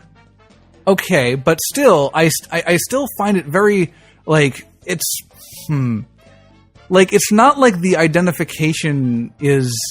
Like you're right. They never do self-identify, but it seems to me that a thing like that has I think it has an impact on character on some level. If nothing else, due to the social implications of the place where they live. You know, I suppose. Well, that's something that I mean, just thinking about like the place that the game where the game takes place, they don't get into what is generally considered to be a morally right or bad decision when it comes to that sort of thing. Like, even if it's not morally, it's just culture can be just amoral, Right. Yeah, well, but like just an example, I think it's Zevram, I think his name was in Dragon Age 1. I think you're right. The elf that it just that is so outwardly hitting on anything that moves, regardless of gender. It's something where that's just something that happens. Even if you're not using him as a love interest, he's going to hit on you regardless of what gender your character is, and that's just that's who he is, and that's what his character is about. Not played Dragon Age 2, I can't speak for the four of those, but... Well, I'm glad you brought up that example, because to me, that seems like a legitimate reason to implement that, shall we say, functionality into that character. And so, like, I guess the question that, like, just kind of rubs me the wrong way is the why not? I think the why... Oh, go ahead, Joy. That does seem a little bit careless to me, perhaps, but I do think it is a carefully considered decision, and the decision is this something that we want to give our readers or our players? Is this something that they're asking for? And can I work artistically within this framework or not? And it really is something, again, that every artist, every writer, every developer has to decide for themselves. And if that's not what you want out of your gaming experience, and that's the kind of gaming experience they want to give, well, maybe that game isn't for you. Well, interesting that you bring that up, because like all of this is done, like the whole talk is predicated on this idea of we want to appeal to as many people as possible. Like that's exactly the reasons why we are including all of these options for all these different sorts of people and all these different player demographics and whatnot. So I want to transition us into here something maybe a little bit more of a hot button issue. So there was requests made of BioWare to include a gay toggle in the game, so that like once you click the little option in the menu, then now all of the potential for homosexual content is now removed. Like the people who would make a pass at you, because that does happen. The people who would make perhaps a homosexual pass at you no longer do. Like it's like you don't have to deal with the idea that might happen to you. Now, it sounds very like backward thinking, and it sounds like just, why would we do that? But like, you have to remember that like if the talk is predicated on mass appeal, what if someone wanted that? Like the reason why we're putting all this other content into the game is someone wants it. But here's the thing. And hold on. We're not changing the game for the people who do want that content. I'm not saying that we should put a gay toggle into the game, but what I'm saying is that the logical conclusion of mass appeal is to include a gay toggle. That's an extreme, though. The thing is, what's extreme about it? In the same way that you could include a Dragon Age sci-fi toggle, where you can say, well, I don't want my game to have so much fantasy in it. I want to be able to turn off the entire fantasy aspect of the game and turn it into a sci-fi game. Or, I don't want there to be monsters. So this, you talk about extreme, now you're taking it to the extreme. Exactly, but I'm saying well, let's take it to the extreme for a minute here. Okay. Are you going to... Are you, as a developer, a designer, a writer, going to make the option, if you want it to appeal to absolutely everybody, are you going to make a toggle that allows the player to toggle out everything they might object to in your game? Well, people do that to some degree now, where there's like there is blood filters, violence filters, profanity filters, things of that nature. So it's a precedent that exists. I would say though that when it comes to this, like when he said artist intent or author intent only goes so far, this is something that I think they still keep firmly on their end, where they say our intent does not involve a gay toggle. Our intent involves that these things are possible and can be done in this game. No, their intent is mass appeal. They said as much. I don't think you can have it both ways. You can't. You can't. No, you're right. Either you can say, my author intent only goes so far, or this is a conscious decision that I am making, and it is my intent, and this is the way it's going to be. Now, I fall into the camp of, this is my conscious decision, I am the artist, I am making this piece of media to share with you, and this is the way it is going to be. And... Well, yeah, I guess that's totally, the camp I fall into. I totally agree with that, though, because like that's the only way I feel that you can really have the freedom necessary to tell people a good story. I think my problem, and you have with to this, own though, that. You can't have it both ways. You can't be, oh well, maybe I want to appeal to everybody. I don't think you have to. I don't think Really. he's saying everyone. We use the term mass appeal and we fling it around and we say that their goal is mass appeal. Well, no, if their goal was mass appeal, they'd make World of Warcraft, where they're trying to include absolutely anything that positively anyone might enjoy, aside from just the theme of the game that started. The point is that they're trying to appeal to as many people that this, in those demographics. No, see, I really don't think that they're trying to. I think you're not quite right on this because, we are talking about the ability to appeal to certain groups of people who prefer particular sexual relationships. So, if that I'm is going to the take case, that to the extent that actually to appeal to certain types of people who are interested in certain types of games. And this is where craft comes in, and this is where that balance again comes in. Because if you want to include something in your game as an artist, you ought to do the research on it. You want to talk with your audience. What do they want? Really what kind of story is important to them? What kind of story do you want to tell? How does that match up, or how does it not match up? These are all very important considerations. Yeah, and from the video talking, when he's saying like he went out into the community and talked with people who are involved with that kind of lifestyle and all that, and said, "This is what we want to do. How can we do this to whether appeal?" And that was one of the things I thought he was doing right, is that he was doing research. Yeah, I don't think for the that's types of things he wanted to include. Yeah, the choice of including it in the first place, I don't think was a mistake. And no, it's not. But I think that. I don't think I could get behind the idea of, well, they're not so far into the realm of wanting mass appeal so that they would turn off things that they have gone to such extent to include. But see, that's the nature of the, wanting to make sure that people have the game that they want to play. I mean, the theming of the game is still intact. The gameplay is still intact. They need to make basically no alterations. But this is kind of like putting easy mode into Dark Souls. I mean, like either you have an experience that you want them to have, regardless of what they think, which is important, I think, because I always use this. It's what you do as a writer all the time, really. It is, if you and think about it.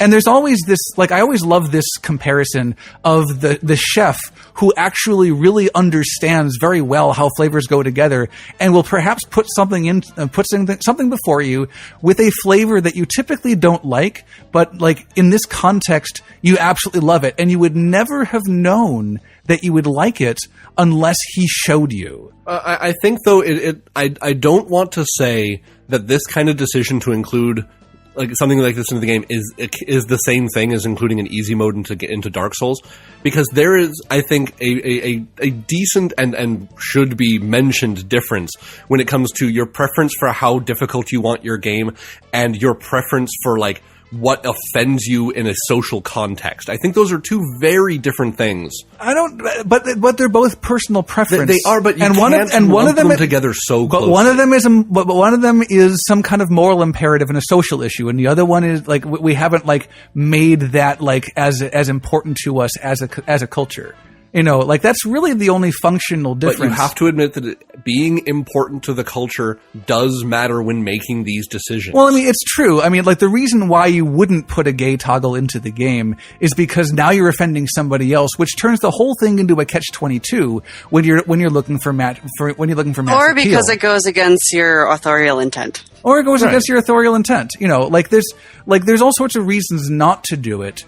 So maybe at some point you have to kind of man up and say, I just need to like stop trying to appeal to people and just make art, do what I feel is necessary. I think you can, again, we keep bandying the term mass appeal around so often that we're insinuating that they're trying to get the largest possible audience of everybody, regardless of what they're actually going to play your game for. Well, I mean, that's what some people mean by mass appeal, I know, but you know what I mean here. I know. I think, it's very important to note that when they are doing these things, the appeal they're going for isn't just we want all those Call of Duty players to come in and play our game. We want people who are playing Tetris and clearly Dr. not. Mario. Obviously, the mass appeal does have that limit, and when their limit does come onto the idea of we're not going to include a toggle for that sort of thing because we want it in our game. This is something. If this doesn't appeal to you, then don't play the game, and they're fine with that.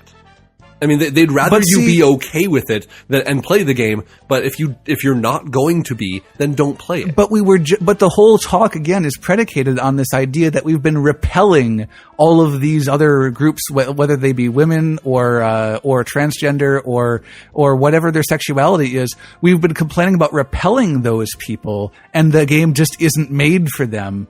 But now, when the game is being made slightly less for someone else, well, now that's okay. Like now we have to, like, it doesn't add up logically. I'm not trying to say we should do one thing or the other. I'm saying that the logic doesn't hold up. I'm not sure I quite agree, but I mean, that's really the point that I wanted to make there, though, is that just that, like, it's like you say, Joey, you have to own your authorial intent, and that kind of, like, you really, that's very far reaching across the entirety of your work. And if you're making material that doesn't appeal to a specific demographic, maybe that's not for them. Maybe that's not the conversation you want to have, and that does go both ways. Oh yeah, it does. And if we're going to make it one way for one person, and then like one person says, "Oh, well, I want it to be made this way." Well, there's probably something out there that's being made the way you want it to make. It's true, and that's what you should pursue. If you want to see this kind of game, if this is the kind of game you want to play, this is the kind of game you should support. I mean, and that's the thing that we gamers are very, very bad at, is understanding that some things are just not for us. Yeah. Like, that's the big problem with World of Warcraft, is that, like, it has, like, those wide bands across the ocean personality test, like I said. Yeah.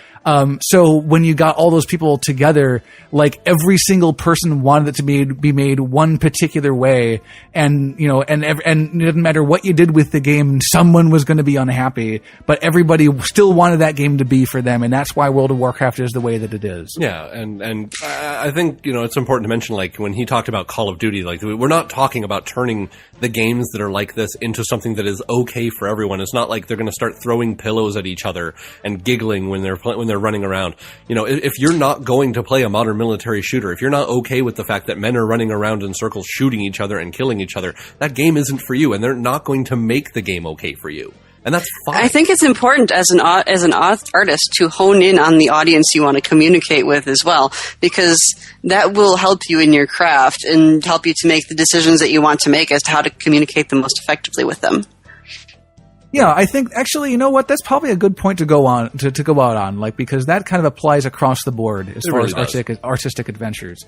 Artistic ventures. And artistic adventures, because adventures. It's true. Yeah. So I think we are going to call it there and go back to saving the world for another week. Between now and then, contact us with questions, comments, opinions, shout-outs, give show topics, link news articles, or sound off on this week's Inquisition, which, in case you forgot, is... When did an advertisement steer you wrong? Send responses to the email at gamingdisquisition@gmail.com. You can reach us on Facebook, facebook.com/thegamingdisquisition, or find us on Google+.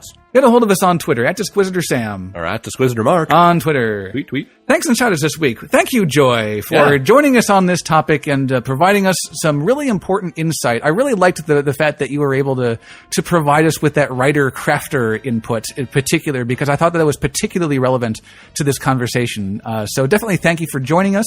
Actually, as a matter of fact, I hope it has at least been interesting, if not somewhat enlightening. To be perfectly honest, it's something where there's a topic I'm looking to get at eventually when it comes to story crafting for D&D games.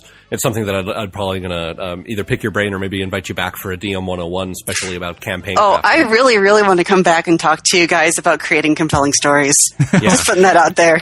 We'll talk. But until then, so if you'd like to get, like, Joy, why don't you go ahead and give us the way that you can get a hold of your chainmail business.